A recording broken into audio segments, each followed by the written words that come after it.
Aujourd'hui, on va faire un petit plein de voix. Sortir un petit peu tout ce qui trotte dans la tête. Pour une fois, retirer le masque de garçon gentil, parfait, toujours à sourire, même quand tout va mal à la lanterne. Retirer ce masque qui bloque toutes mes émotions externes. Écoute bien, parce que c'est la première fois que je fais ça. Je vais me relever, mais ce sera la dernière fois. Ce morceau fera peut-être 0 vue, pour être honnête.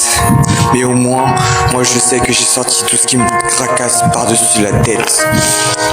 Sous le masque, sous le masque, sous le masque, il y a beaucoup de problèmes enterrés. Alors écoutez, ça fait genre 3 mois que ça ne va pas, que l'on s'embrouille pour rien dans ma famille d'accueil.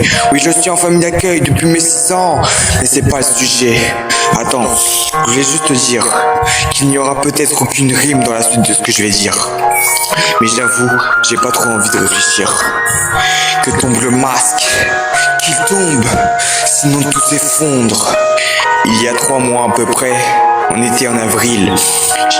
J'ai fait 2 semaines de stage en espace vert que j'ai adoré. Et oui, faut bien trouver de quoi travailler pour me nourrir, me loger, m'habiller, surtout aujourd'hui. Je me levais à 5h du mat, tous les matins, pour prendre les transports, car j'habite en campagne. Il faut savoir te débrouiller, car je n'ai pas encore de voiture, donc c'est compliqué. Le soir, je rentrais vers 19h. C'est la première fois que je bossais, donc c'est vrai que j'étais un peu à fleur.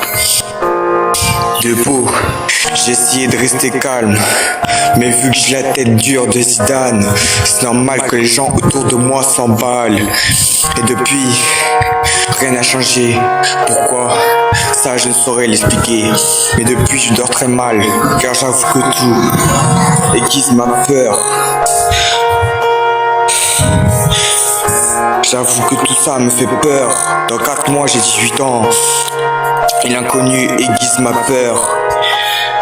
Car dans ces moments, il y a aussi la peur de ne pas réussir et de me retrouver à faire la manche pour un peu de bon cœur. Car si on regarde bien, ça va passer très vite. À vrai dire, il reste 2 mois au total. Et après, c'est les grandes vacances. Je crois que c'est la toute dernière de ma vie. En tout cas, aussi longue que ça. Car après, je serai plus un enfant. Je serai un travailleur avec 5 semaines de congés payés par an.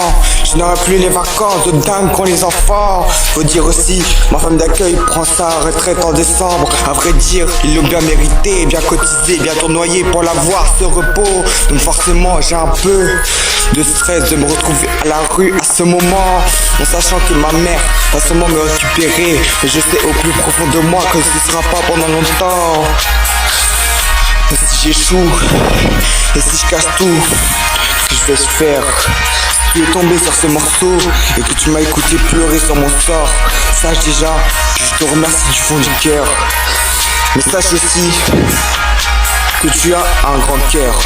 Crois en toi, fais les bons choix, écoute tes proches. Tu n'auras pas de rancœur. Merci. Tu n'auras pas de rancœur. Merci. Tu n'auras pas de rancœur.